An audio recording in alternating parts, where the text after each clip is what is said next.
Click on the common faults and solutions of gear pumps are as follows: insufficient flow, or low pressure, mostly due to air leakage in the suction pipeline, green oil gas blockage, or excessive gap caused by gear end face wear. Solution: check the pipeline seal, clean and replace the green oil gas, grind the gear end face to adjust the gap. Abnormal noise: it may be mixed with air in the oil to form gas and blood, or the shaft is worn, and the gear is poorly cooperated. Treat the air purification, replace the shaft travel, and trim the gear tooth shape.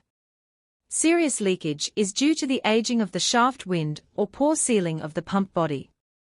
It is necessary to replace the shaft air, retighten the coupling surface, and replace the seal. If the pump body is overheated, the oil viscosity is too high, the oil fragrance heat dissipation is poor, or the gap is too small, and the friction is aggravated.